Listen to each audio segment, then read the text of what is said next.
Today's episode is sponsored by vehiclescore.co.uk, the best site to visit if you want to make a more informed decision when buying a used car.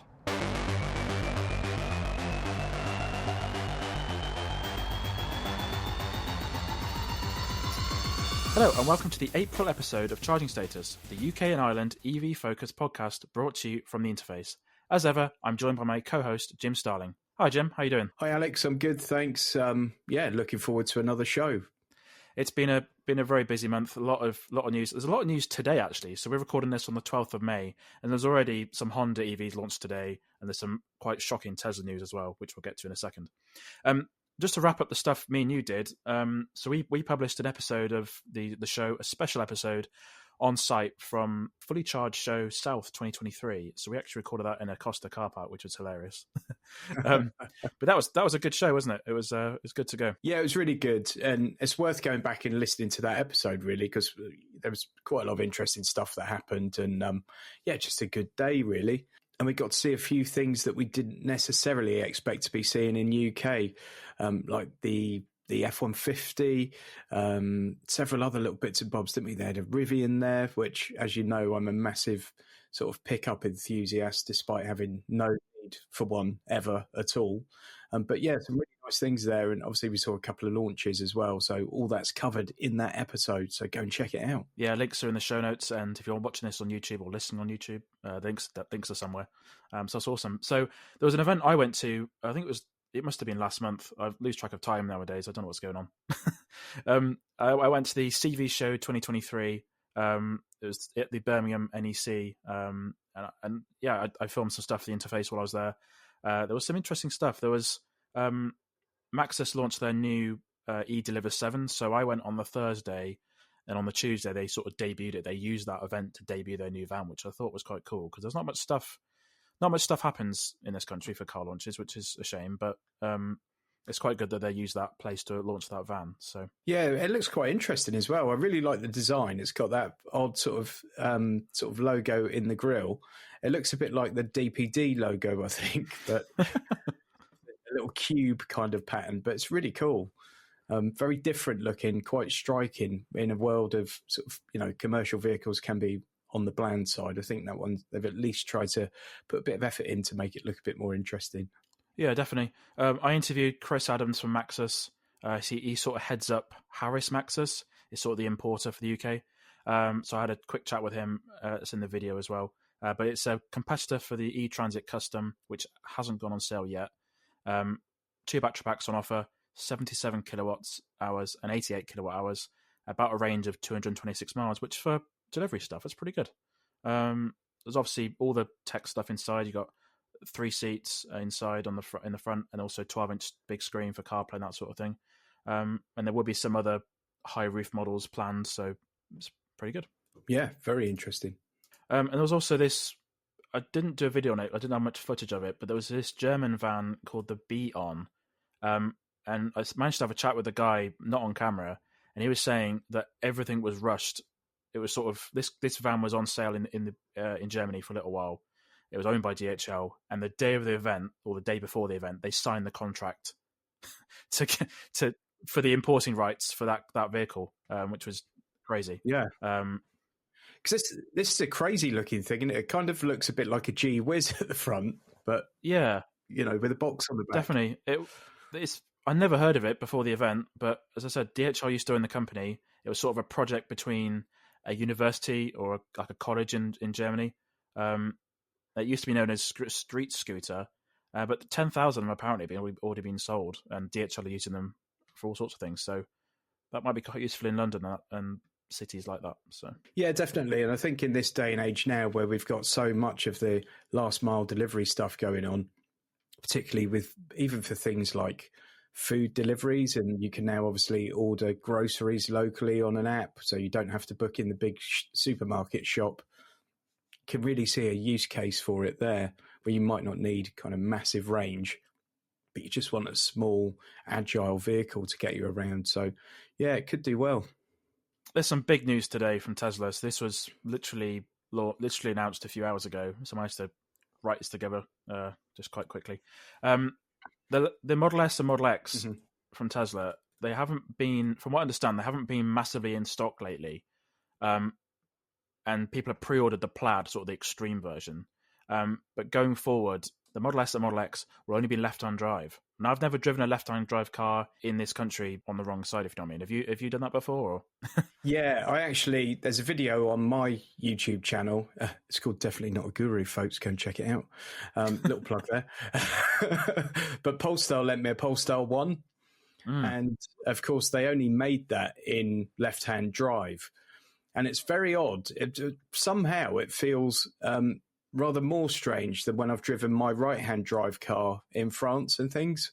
That somehow, and I've got no idea why. It might just be that I'm strange, but it just feels less natural somehow. But it is odd. And certainly when you want to do an overtake and stuff, obviously you haven't got the best visibility to do so. And you're much, much better off in a right-hand drive car in a right-hand drive country, left-hand drive country, if you know what I mean. Yeah, I drove on the left-hand side of the car for the very first time in March. It was a very weird experience. How many times did you go to change gear with the door handle? A couple times on the first day, but it was. It's quite quick though, really, isn't it? It's just when you first get in and out of the car and you go to get into the wrong side of it for the first couple of times. Yeah, that's one as well. And then when I came back as well, my positioning on the road was all messed up. Like I was hugging the hard shoulders, hugging the middle of the road. Took me a few days to sort of adjust. It was so weird. And no humans were hurt in the creation of this podcast, folks. We just need to get that across. Alex didn't kill a man. It's just rumor. So with the Tesla Model S and Model X, they've said that they're going to stop making right-hand drive cars. So there's not many places in this world drive on the wrong side. Well, I'll call it the wrong side. It is. Yeah. So UK, New Zealand, India, South Africa, and Japan, and that sort of thing. But Tesla are claiming that they're doing it to improve the quality of the cars. Now, I have only seen a Model S in a store, and it seemed okay then. I don't really know what their quality's like, so I'd imagine it's probably for a good reason. Yeah, I think that's probably a bit of spin that they've put on it. They're doing it to save money, like quite obviously, because as you say, they are smaller markets, and probably the Model X and the Model S, certainly in this country, they sell a fraction of the numbers that the 3 and the Y sell. And you have to think in this country the Y has at times been the biggest selling car in the country some months, and certainly it's by far and away the biggest selling EV, and the 3's right behind it. And you kind of think they've got so much of that market here already. Why spend lots of money adapting future versions of vehicles that will sell in relatively few numbers here? And it's a lot of effort for little reward. I don't know if the same is true in New Zealand, Australia, Japan, South Africa, etc. But I could see why they would do it here. But any reasons they put around it, the only real one is going to be cost saving, really, isn't it? Because you think they have to retool and have a separate line just to make those vehicles for a handful of countries. Does it make financial sense? Definitely. I remember when the Model 3 came out, must have been 2020, and I was doing some commuting, and I'd see so many Model 3s out and about, and even now, even currently, I see quite a few Model 3s and Model Ys, and as you mentioned, the Model Y is one of the best-selling cars at the moment. And if you do see a Model S on the road or a Model X, they're usually quite old now. Yeah. You very rarely see anything sort of relatively new with those two, because the Model 3 and the Model Y are out. Yeah, and they're quite relatively well priced. So yeah. If you did happen to book a reservation of the Model S Plaid or the Model X Plaid, you can now purchase a left-hand drive one. They'll sell them to you now. Otherwise, if you're not too happy with that decision, you can get $2,000 off the purchase price of a new Model 3 or Y, which is quite a good gesture. So that's it. They're not going to say we'll honour the existing orders or anything in right-hand drive. Yeah, it's just it's a nice gesture, as you say, but it was also a nice gesture when you left your deposit to actually give you the thing that you ordered, I guess. But never mind. Have you? Correct me if I'm wrong. Have you reviewed a Tesla on your channel? I can't remember. Yeah, so I've had a Model 3 long range and a Model Y long range as well, actually. And I took the Model Y long range from Guildford. I picked it up in Guildford and took it to Edinburgh. Okay, that's quite cool. And I did a video on that. I did it with a friend over a couple of days, but we really were doing it to test what it's like to actually live with one. Yeah. On a long journey using purely public charging. Now, obviously, because it's Tesla, we had access to the Tesla network, and there were occasions when that made life much easier. But we did 1,100 miles in total, and we basically, every time we stopped, it was just a natural stop. And if we ever stopped just to charge, we timed it, and I think in over 1,100 miles, it added 22 minutes to our journey. Yeah, it's as I said, it wasn't really a fair fight because we had access to the Tesla network, and at the time, it hadn't been opened up to everyone. But it's no big deal, you know. If the battery's low, I think there's one time we stopped for something to eat and a coffee at a service station. The battery was down at about 16%. We went back to it, I don't know, 25 minutes later, and it's at 80 or something. Charged. Yeah. I think people forget how often you just naturally stop. Like even on my way back from Farnborough a few weeks ago, it was a 2-hour drive or 2.5-hour drive. I stopped twice, and I think in the time stop, I would have, if I had an EV, I would have charged it at that time, and it would have added enough range. So, I think the other thing is, if you pull in at a service station for a wee, and you say you're 10 minutes, because obviously you've got to get over to the service station from your parking space. You've then got to go past Smith's, like 50 different fast food establishments, the man selling mobile phone cases at twice the normal retail price. And then eventually you can find yourself a toilet. By the time you've done that and come back again, and on the way back, you're going to get a Greggs sausage roll or a Mars bar or something, because you know, it's that mind control that they've put you through. So that's all going to happen. You've spent 10 minutes at that point, and in 10 minutes, you can get a reasonable amount of range into the car if you're on a high-speed charger. And we always talk about the range of the car, but we have to also consider the range of our bladders. Well, it's not something I have to worry about too often at the moment, but yeah. Well, when you get to my age, mate, believe me.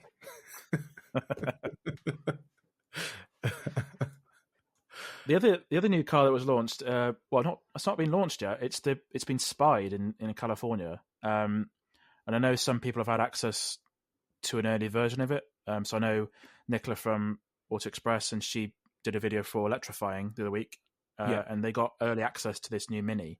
So the current Mini electric isn't very good on range. It's 100 and something miles, 143 miles, and I had one for a few days last year. And the range did dip quite quickly when I drove it for a few days. But this new vehicle is going to be so with the current Mini, it's a combustion car first, EV second. Yeah. This new car it's actually built in conjunction with GWM, so the company behind Aura. Yeah, I saw that. Yeah, that's really interesting. Yeah. So what they're doing is they're going to make an electric version with the body on it, and they're going to do a petrol version with exactly the same body on it built in this country. But the electric one won't be built in Oxford anymore. It's going to be built in China. But the range is way, way better than the current one. Current one is about 140 miles. This new one's going to have 240 miles. And a larger version could even have 300 miles. So what do you think about the design of this? Because some people on Twitter, when it was spied, didn't seem quite keen on it. I think it looks quite good. Yeah, I don't mind it, to be fair. I'm not like massively in love with it, but it feels like an evolution of the previous design. It doesn't, certainly, I don't think there's anything offensive about it at all. And no. I quite like how the rear arches kind of push out a bit more. It's got quite a nice stance to it. So, yeah, I don't mind it. I think it's one that will probably grow on me a bit as well as time goes on. But, yeah, some people seem to have been really quite upset by it. It'd be interesting to see what they've actually taken from Great Wall Motors as well, because if it's the battery technology, which I'm guessing it could be as the battery's changing so much. Certainly the range is changing so much. One thing that I noticed when I had the Aura Funky Cat is that the range seemed quite true. It seemed quite honest. Okay. Yeah, so certainly, obviously, as we all know, everyone listening to this, I hope, the range varies dramatically on EVs depending on how you drive the car, and it's sort of the opposite to a petrol car generally. So it's going to give you much better range around town, and the range is going to drop more quickly when you're out on the motorway. But I did quite mixed driving in the Funky Cat, and it seemed to really kind of be quite true to life, where something like the MG4, when I had that, admittedly in really foul weather, delivered nothing like the advertised range. That was just my experience with that particular one. Yeah. Yeah, it's interesting. But yeah, I think the design looks quite good. It's very clean. So the current one's got a little bit fussy little details, and especially compared to the previous one before that, it's definitely a very clean look. There's a lot of sharp lines. The headlights look very clean as well. So I quite like the look of that. It'd be interesting to see when that goes on sale. Around the back, the Union Jack lights have gone. So I know a lot of people didn't really like that. So they're more triangle-y shaped now. But yeah. And one thing they have done is, which some of the videos they couldn't show it, but there are some details about it, is that central screen on the current Mini. The infotainment is just a square in the middle, a rectangle in the middle. They've actually made a complete circle OLED screen, so it's edge to edge. Yeah, so it'd be very interesting to see what that looks like in real life once that launches. That's quite an impressive feat. So yeah, it really is. That sounds amazing. That's supposed to go on sale next year, or launch next year. I take it we've got no pricing information for it yet. There's no prices for it yet, but the current one, the current Mini was supposed to be 24 grand when it went on sale. It's now 30. Obviously, that's with the government grant. They got rid of that. Yeah. You just mentioned the MG4. That's actually won an award with Autocar. So MG4 has been awarded. Yeah, Autocar Awards 2023. This was in just the end of April. They've awarded it the best electric car, and it's won quite a few awards already this year, even though it only went on sale very recently. Yeah, and I saw like the Ioniq 6 has already won, I think, World Car of the Year or something, and it's been out for sort of 8 minutes, it seems. But yeah, MG4, and quite rightly, it is a great car, and it is great value for money when you compare it to what else is on offer. And I think, so I'm told by some MG enthusiasts, if you get the trophy spec of the car, which is the top spec, I think that one's about 32 grand, is it? Some in that kind of ballpark. Around that area, yeah. 30 grand, 32. It's got different battery technology, and actually it holds up a lot better. And I think the one I had particularly suffered from the cold weather. And I think the car that I tested out, I had the SE Long Range. I think the range was possibly a bit more affected by that because we're in the UK, it was the middle of winter, and we don't have a heat pump, where some of the European countries, the car comes with a heat pump. So all the time I'm running the aircon and heaters and things to, bring some warmth into the cabin, and that's all draining the battery. So my sort of comments about it might be a little bit unfair. But as for the drive of the thing, I think you're going to have one soon, aren't you, Alex? Yeah, so in a few weeks' time I'll have one, and there'll be a video for that on the interface, which will be, and we'll talk about that once that's live. But yeah, the fact you've got quite a short wheelbase car with rear wheel drive, I mean, it's just bags of fun to drive. It's really great on the twisty stuff, so I think you'll enjoy it, and you'll certainly see why it's won all the awards it has. Yeah, I'm definitely looking forward to that. That's what Autocar have said. They've said road manners draw special attention to the MG4. It's just as competitive in other areas too. So it's good to see it's won awards, and they've sold a bucket load. So yeah. Charging Status is proudly recorded using Squadcast. Squadcast provides an easy and robust way to record video and audio podcasts. Use our referral link to help support this as well as future episodes. Charging Status is also proud to be hosted with Castos. Castos provides an easy way to host podcasts and distribute them to all the top platforms, including YouTube. Use our referral link to help support this as well as future episodes.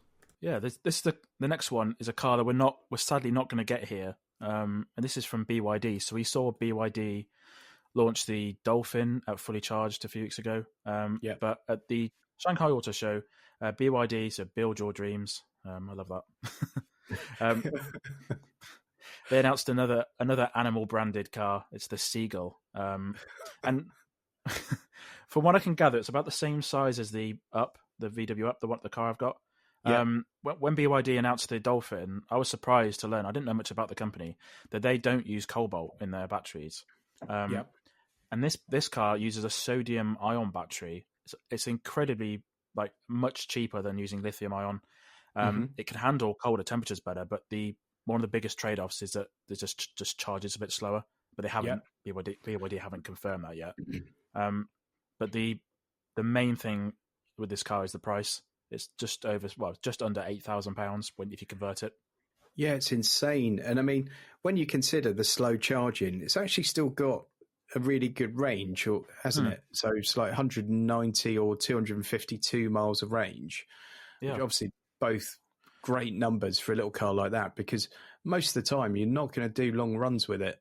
And as you're not going to do long runs with it, if you've got a wall box at home, the charging speed doesn't really matter, does it? Because most people are going to do 10 miles in it, go home, plug it in again, and it's going to charge overnight. So I don't see that as being a massive compromise when you consider it's an £8,000 car. Yeah. But of course, again, to bring it here, they've got to export it to us. They've got to pay a load of tax on it, a load of duty. VAT's got to go on it. They've got to make it right-hand drive, so they've got to retool lots of things to do it. And I guess it all starts to look quite expensive quite quickly. What I find impressive is it must be due to the size of it that from such a small battery pack, they managed to get such a massive amount of range. Like the top spec ones, only 38 kilowatt hours. That's compared to cars that we've got, that's quite small. So yeah, it must be so lightweight. It's unbelievable. And I guess the interior is going to be minimalist in the extreme. But yeah, it is a really impressive range for that kind of battery pack. Yeah. And consider the price. There is basically a 13-inch screen inside, which, like the Dolphin and the Atto, it can swivel just by pressing the button. So it's got some modern tech in it.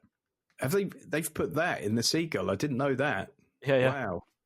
Yeah, that's insane. But at the moment, they haven't confirmed if it's going to come to the Europe or UK. But the one thing that has been released is that the importer for Australia said it's not coming. So that might give us some hint if a right-hand drive version isn't going to be available. Yeah, sure. Some really interesting little vehicles in the Chinese market, aren't there? These, super tiny, very much sort of budget EVs, but there's some really interesting stuff. And you have to think if they came over here, you could almost see it becoming a bit of a cult thing. Yeah, I agree. But the only small car that we've had is we've had the Twizy. The Ami, I suppose. The Ami's got more expensive over time. Yeah. That's got a little bit more expensive over time, and the Up has been discontinued. So there needs to be a bit smaller cars, really. I like small cars. Yeah, and the Ami, to be fair, is really quite a compromise in a lot of areas, isn't it? Where these are cars, as you said, like a VW Up, where it's actually a really practical little car that a lot of people would have possibly as a second car, or as a city car sort of thing. So, yeah, I think there's a market for it, and no one's really filling it. No, it's unfortunate. We're on the subject of small Chinese cars, and also MG. MG launched the Comet EV a few weeks ago.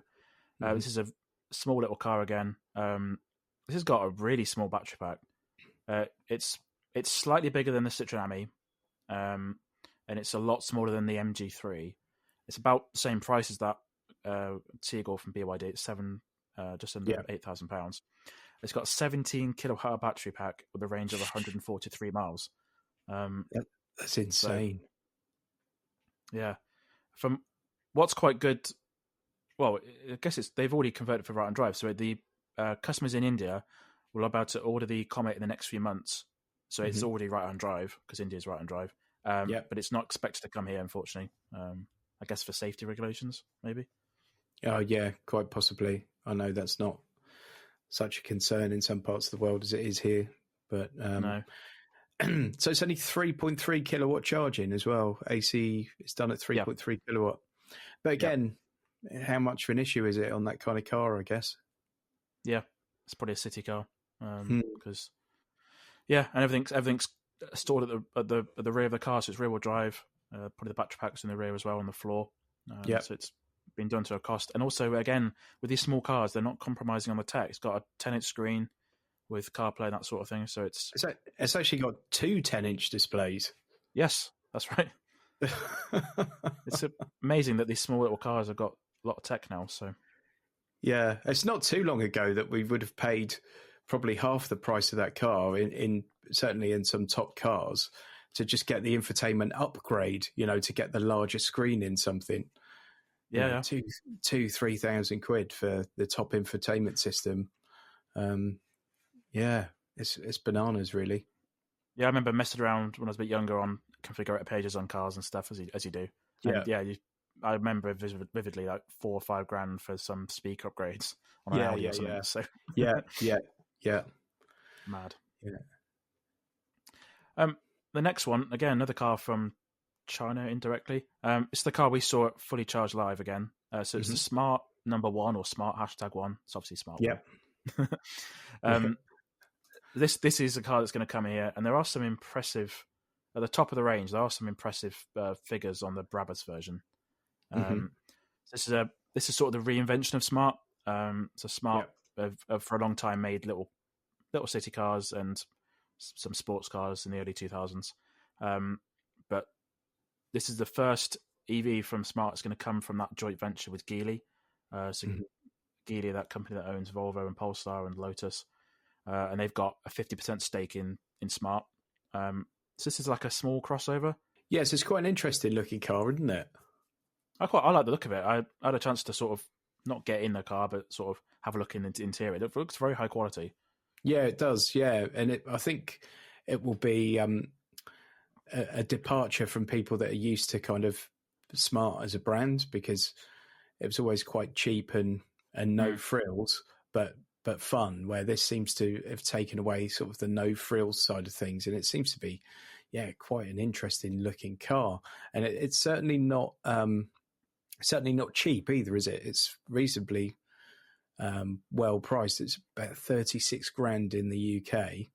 Yep, that's right. With a range of 273 miles on the more expensive units. They haven't revealed the range of the cheaper one just yet. But again, like modern cars, one thing that I read on the press release for it, that the cabin's got a 13-inch screen, but it will not use the. I've never driven a modern Mercedes at all. But apparently the MBUX sort of system isn't that good. So what Geely have done is sourced the software from one of their partners, eCarX. So they built a brand new operating system for Smart from the ground up, which is quite good. Yeah, that's great. I mean, I guess Mercedes would have some kind of stats on how many people just get in the car and plug in Android Auto or something. And I think we mentioned it before, or maybe not on the show, but the amount of companies that would possibly benefit from just giving everyone a screen and allowing them to plug their phone in, because still to this day, cars come out with fairly awful kind of built-in infotainment systems, and you're just compelled to plug in your phone at the earliest possible opportunity.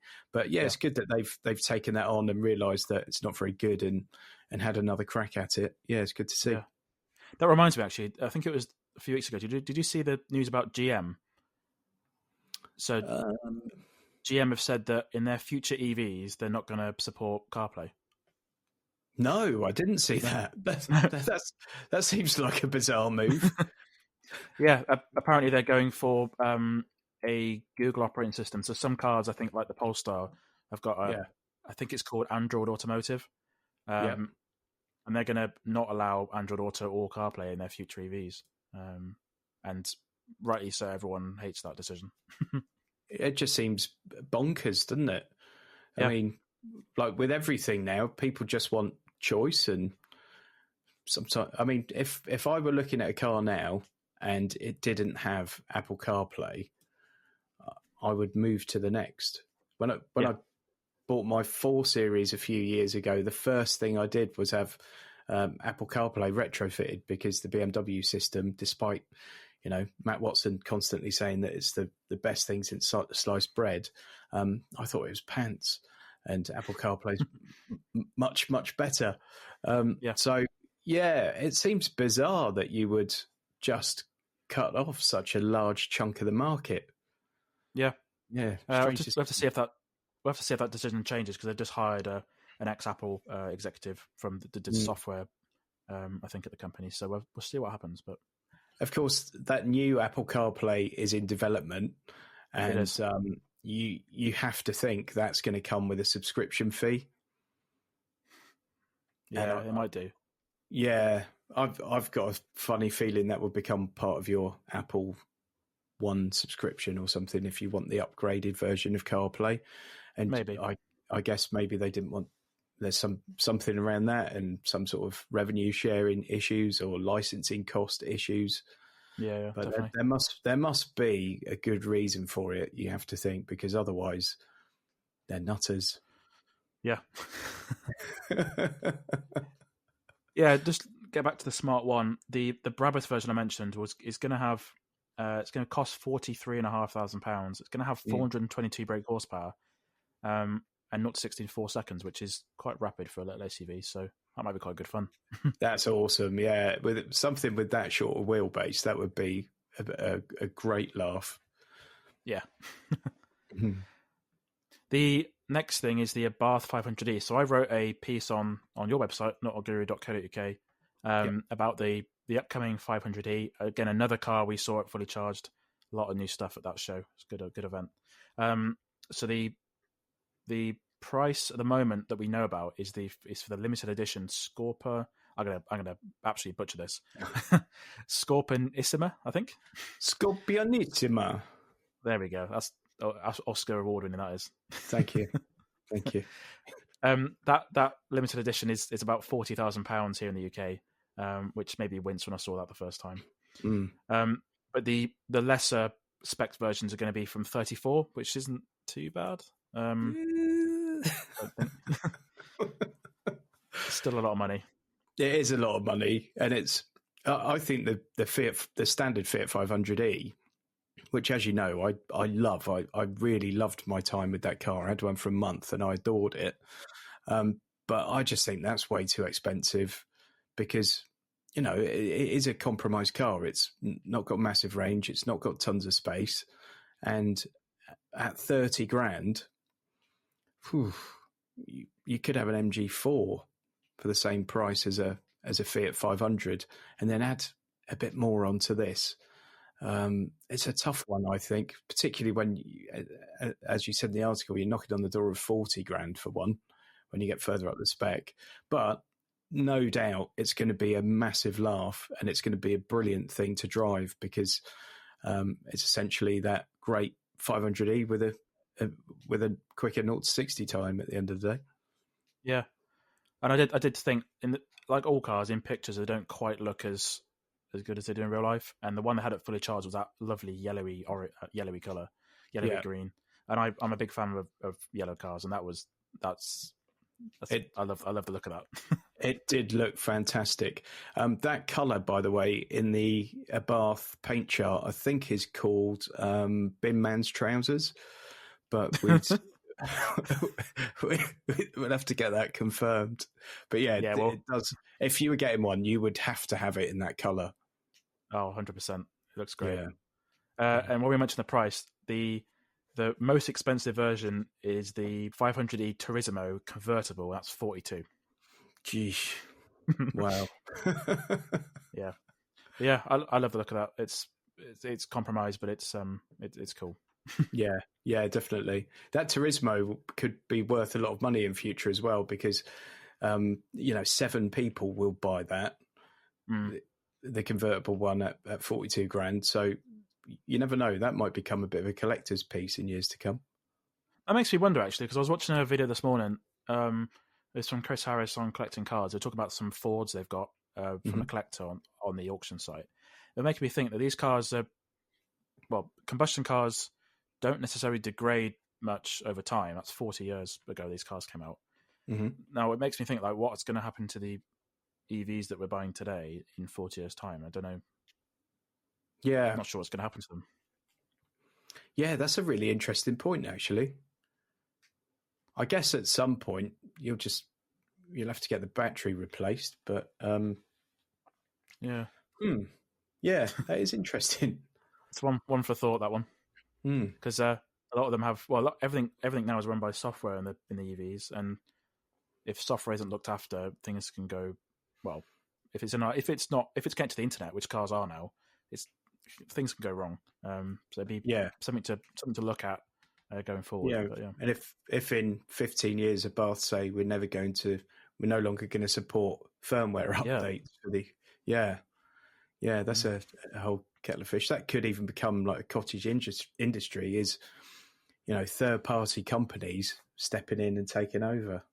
Yeah. Be interesting. Another bit of news from MG. It's the Cyberster Roadster, which was leaked last year, and I covered that on the interface. Yeah. It was leaked from patent images last year, and then just last month we got some photographs from the Chinese government that got filings, that sort of thing. But yesterday, at its design office in London, MG announced the new Cyberster in the flesh. There was a select media was there. I didn't get an invite. Oh, I'm going to have to write a complaint for that. Funnily enough, neither did I. But yeah, I love the look of that. I mean, from the day I heard that they were making an electric sports car, I thought that's going to be cool. What do you think? I think it looks absolutely amazing. I love it. I want one.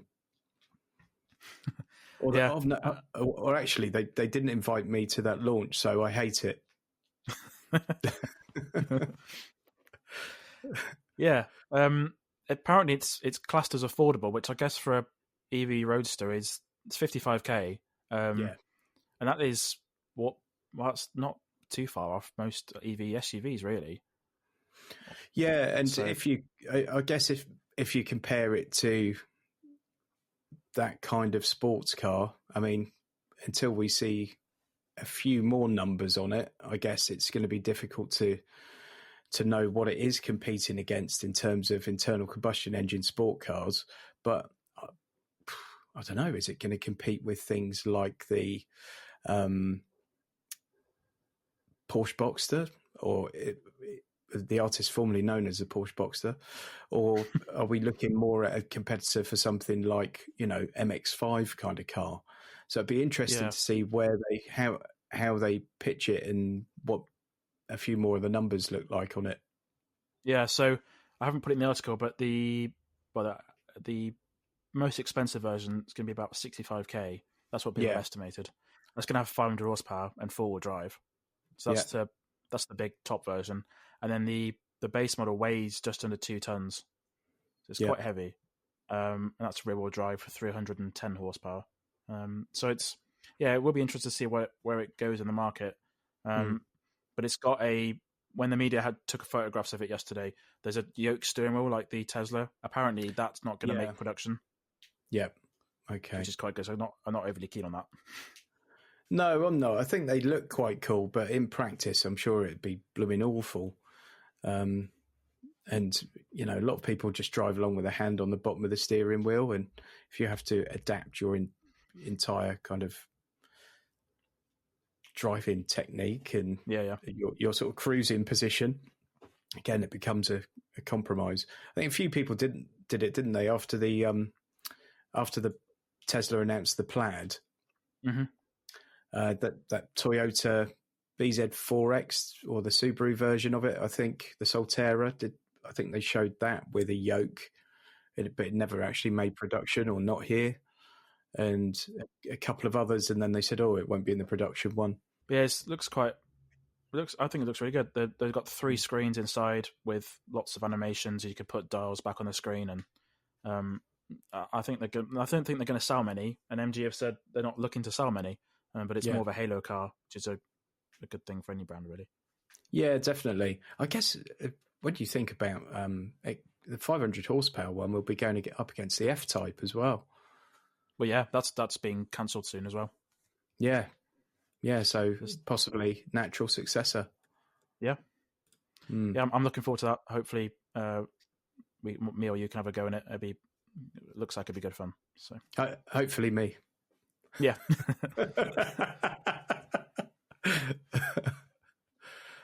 This was announced today as well. We covered it on the podcast last year in November, I think. This is the Volvo EX90. Massive, huge electric SUV from Volvo. It was going to go on sale early this year and then be delivered to customers in 2024. However, due to software issues, they've actually delayed it. So production is now going to be starting next half of 2024, so the second half of 2024, and the deliveries are not confirmed. So the deliveries were going to be early next year. They now said we don't know yet. It's not really clear what software issues they've actually had. I'd imagine it's probably safety given the delays, but it's been delayed. So yeah, I would guess safety too. Maybe something around autonomous driving or something like that. But it's odd for Volvo to announce something and then miss it. Like really odd. Yeah, they're usually quite a very organised company. Yeah, massively so. Yeah, if you did want one, the order book's actually closed last month. They've had full allocation so far. It's an expensive thing. It's about 100k. Yeah, I wanted one, but there were 100,000 reasons why I couldn't order one, unfortunately. But the Volvo are getting massively into subscriptions now, though, aren't they? So they're really trying to push subscription a lot, and I think it's part of this trend that I think is happening, where the manufacturers are trying to kind of force out the dealers. So yeah, if you did want to subscribe to a EX90 when it comes out, you'd be looking at about 600 quid a month. But that is everything taken care of, I believe. Care by Volvo. It's insurance, I think, maybe charging. So that's all the electric car news for the month of April and early May as well. We've got one bit of charging news that I thought was beneficial to talk about. Tesla have announced that some pricing, this isn't going to affect us, sadly, but some price cuts are coming for their superchargers in Europe. So at the moment, the price per kilowatt hour in Germany, for example, is about 59 cents to 47 cents. That's going to come down to 52 to 39 cents. So it's quite a big drop in charging costs. But again, that doesn't look like it's going to affect us. So no, of course not. Yeah, that's quite a good thing for our listeners in Europe. Again, not coming here. So, in the month of April, what cars did you drive? I got written down here the G80 Genesis and the Hyundai Ioniq 6. How were those two cars to drive? Yes, I think they were the two EVs that I had in April. So I went to the launch for the Ioniq 6, not the one some time ago. This was actually one where a lot of journalists were there, and we could all actually take the cars out, and we did a route in them, sort of a full kind of drive day with the Ioniq 6, and that was fantastic. Actually, really very, very good. I had the base trim, which I think off the top of my head was premium. Okay. And it was a rear wheel drive, really amazing through the twisty stuff. Lovely thing. Obviously, much of it is an Ioniq 5 underneath. So the same kind of battery pack, the same motors, all that kind of stuff. But it feels incredibly different to the Ioniq 5. It really couldn't feel more different to the Ioniq 5 in some ways. The Ioniq 5 feels more of a family car. The Ioniq 6 feels like that kind of exec saloon that you can have some fun with on the twisties. Now, I'm going to drop a little bit of an exclusive here that I don't know if I've even told you about, Alex. I think I was still waiting to get it confirmed when I saw you at Fully Charged Live. But Hyundai are lending me an Ioniq 6, and I'm going to be doing a trip across Europe in it next month for a video. I'm taking a YouTuber called Tom Shorrock, who some of you may have seen, TCR TV. Tom specialises in sort of classic mini restorations, but a few other bits. And we're going to take it to from Folkestone over to France, Belgium, Holland, and Germany in one day, and we're going to try and do it on a single charge. So video coming on that next month. The other car I had this month was a Genesis G80, and it was obviously the G80 electrified. So I previously had that car as a diesel, and it's an incredibly refined car. The quality of everything is superb. You know, the interior is just up there with anything you can get your hands on, really. But the diesel engine was slightly agricultural. It was a bit like an old 2.2 litre Mercedes diesel. It had that sort of rattly, sort of taxi vibe to it. And despite the cabin being quite well insulated, it still came through a bit. And it didn't seem to fit with the car at all. You put the EV setup into it, and it's amazing. It's just the car it always should have been, because right. You know, if you've got that refined drive with the refinement you find elsewhere. Unfortunately, because it's it's not an EV first car, you do lose a bit of the boot space, and the floor's a bit higher to accommodate the battery, so you lose a little bit of the leg room.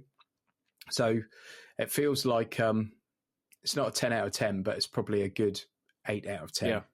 And I'm sure when they do version 2 of it, it will probably be EV only, and they'll have dealt with those issues.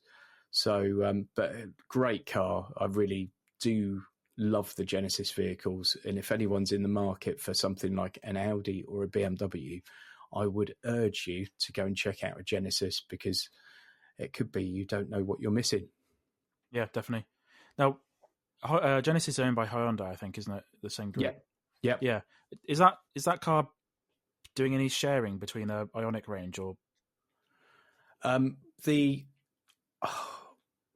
motors possibly, but I think they're different battery packs, because that G80 I think is an 80 something kilowatt hour battery pack, where the Ioniqs are 72, I think.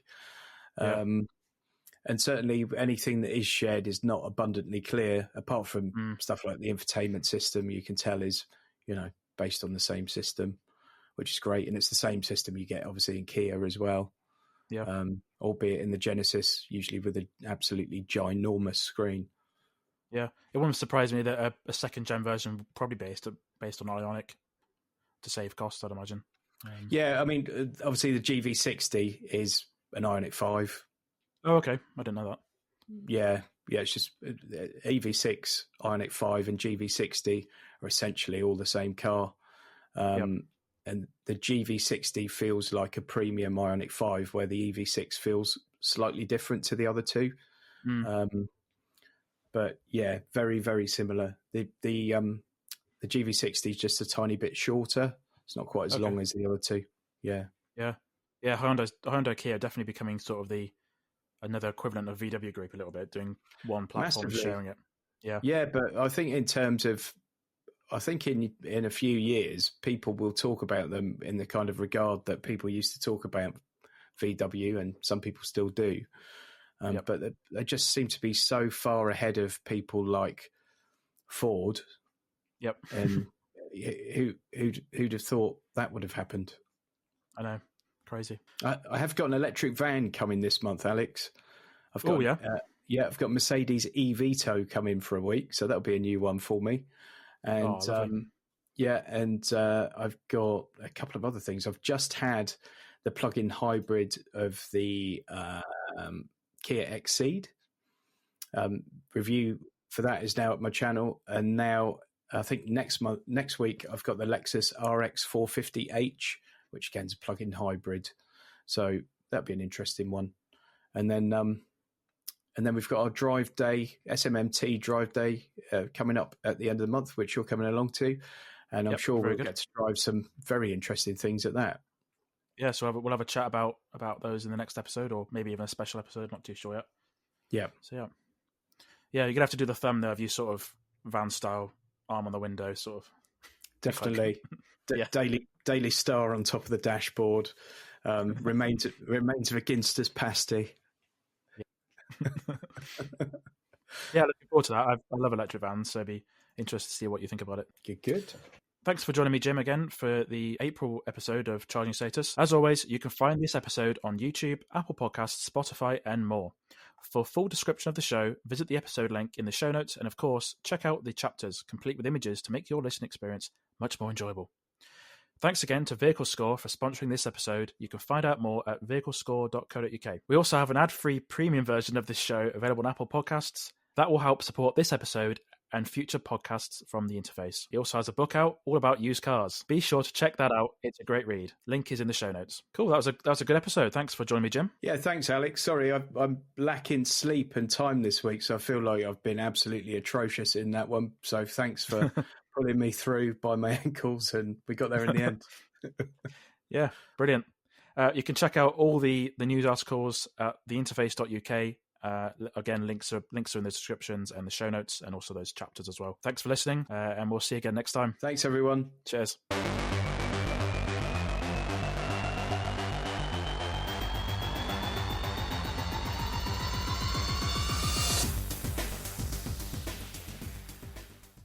Today's episode is sponsored by vehiclescore.co.uk, the best site to visit if you want to make a more informed decision when buying a used car.